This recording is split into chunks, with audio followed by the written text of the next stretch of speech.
You could just talk a little bit about what is J Music Band and what does that mean to you? How did that start? Sure.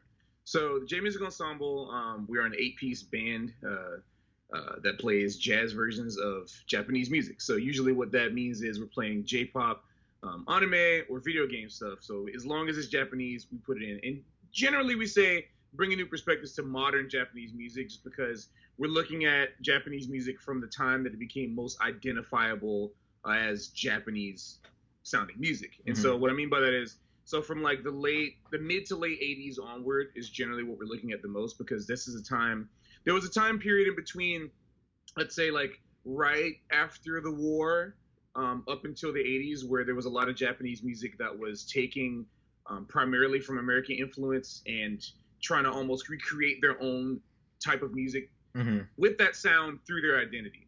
As opposed to by the time they got to the late 80s, a new generation came up and they started to explicitly make music that sounded Japanese. And I feel like they finally found their voice. So I'm really been interested in that because of how much it's affected me. It's specifically because the one medium that the music seems to have been expressed through the most, especially to our generation, is through video games. And so a lot of the video game music tends to have this feeling to it. And I've always been like investigating why it feels that way. Same thing with anime music, same thing with J-pop. Like, why does this music, every time I hear it, it feels a certain way to me? And then I started to find, investigating it, and I got down to the roots of the connections between like American music and Japanese music and the cultures together and how they've influenced each other back and forth, not just one to the other. But obviously you see anime and video game references in like hip hop Mm-hmm. and rock music and pop music. You see that everywhere in movies. Like The Matrix was inspired by Ghost in the Shell, the anime movie from 1995. Yeah. There's been a lot of cross pollination going on, and so I pretty much dedicated my life to exploring that. And that's the reason why I created the band. And so I created it at the Manhattan School of Music in 2013 as just like a combo in school. Mm-hmm. It was just like J-Music combo because you can make whatever combo you want. Like when I was at Manhattan School of Music, it could be like Indian combo they had, Brazilian combo, even MIDI combo we had, which I was a part of, whatever, just different types of ensembles. So I said, hey, why don't we just make one that's unofficial, but hopefully it can be official. And it really became official, but it was just something I wanted to explore with people who were like-minded. Like there were guys who wanted to play video game music when I told them about it. So I was like, okay. And then I kind of seeped in like, hey, it's not just video games, it's Japanese video game stuff. So if y'all want to do that, cool, let's be a part of it. And then eventually it kind of grew and grew. We changed the name to J-Music Ensemble. And when I started getting gigs outside of the school, I didn't really have a name to give it. So J-Music Ensemble kind of just stuck because we just wanted to use something to market it. Mm-hmm. And eventually it just became that. And since then, we released one album and a single that we just put out last month. Actually, it's June 1st now. So, Yeah, so right. we actually put it out in April. So still about a month, like month and a half, really, basically. And we have an album coming out again this summer that's dedicated to the music of Persona 5, which is a Japanese role-playing game for PS3 and PS4. So yeah, it's been like a really interesting ride. There's so many different types of musics that we've been playing and exploring since our time at MSM.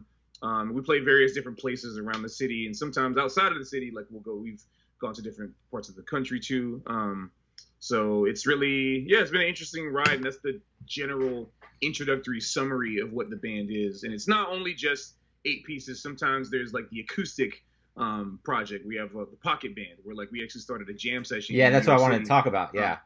Yeah, so we can get to that, I guess, after this. But yeah, so we started the pocket band, and I started doing that just the way that so we can play more without having to get a giant grand stage with like, floods and, floodlights and giant racks and subwoofers. Mm-hmm. All, like we couldn't really do that all the time. So here's a way for us to get more consistent with the pocket band. And also hopefully maybe a wedding band. Maybe there's like a nerd wedding and they want Mario music and Sonic music played at their wedding. Hey, J-Music Pocket Band, trio, like, let's get like a bass, piano, and saxophone playing video game music, which we've kind of done that once before. You get smart with the marketing, So.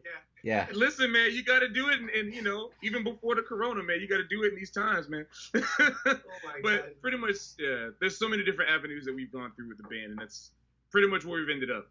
Sometimes we have vocalists with us, and we're usually instrumental.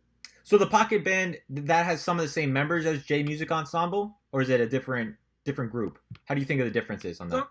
Sometimes they overlap, but generally it's different. Okay. And the reason why it's different is because, obviously just like in big band or in any kind of, I don't know, like any kind of instrumentation, like it was like a sports team or whatever, right? You have different people that play different positions. Yeah. And so like I think that different members.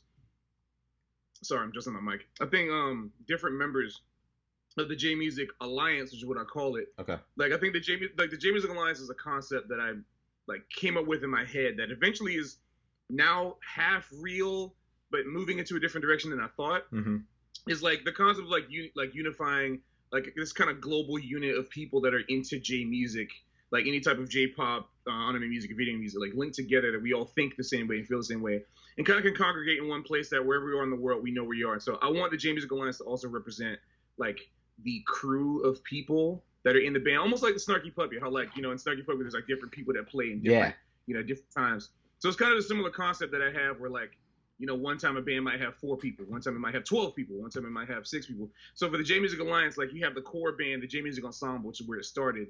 And, you know, some of us were still from MSM, but a lot of us actually, they kind of spread out to different places. They either moved to different states or they're not like really in New York anymore, but we got some new members. And as they leave, you know, they're always still available. So for the ensemble, we have, I call people that like, I think like half of them at one point were all Berkeley musicians.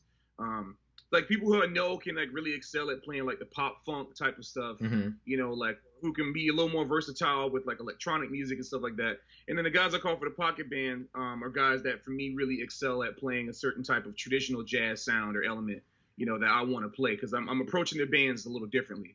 So like I try to play to everybody's strengths and only call them for things I know that obviously all of us are jazz musicians. We can do anything, but it's like, you know, I can't even make a sports analogy. I can only make like video game analogies. But you wouldn't call somebody who is only good at playing funk, like who can do like, oh, I can play a swing beat. But you know, they're really just playing funk. You wouldn't call them for a cocktail, you know, gig where you're trying to play some standards. Like or you might not call the cat who plays like a 16-inch bass drum to play some Tower Power. You know what I'm saying? Like so what I mean is I know the cat's strengths, I know their weaknesses. And I want to make sure that no matter what, they're always playing in the most comfortable situation. And also for the idea and sound that I have in my head.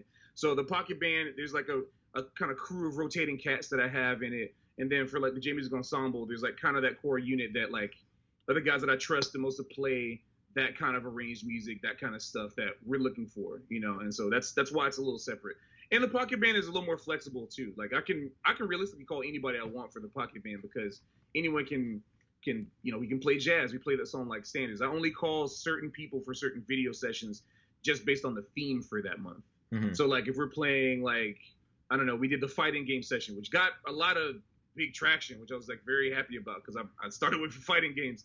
So it's like, you know, for the fighting game session, I called the guys I knew would destroy that music in the way that I wanted to be played. And then conversely, when I had like the Mario session where I'm playing mostly kind of like swing and traditional stuff, I'll call my homeboys who could do that. You know what I'm saying? That like hit with the best sound. Even though they could realistically do all of it, I want to make sure that the guys that are doing this are like they're comfortable too with the music that they're playing. Yeah, and I think that comes across for sure and is one of the key elements as far as like your role for arranging all these different bands and ensembles is having that in mind. And you hear that from like the great arrangers is they always have like the musician in their band, they're not just writing for saxophones, they're writing for the specific saxophonists in their band. They're like, I know he can hit that. I know he's going to kill that.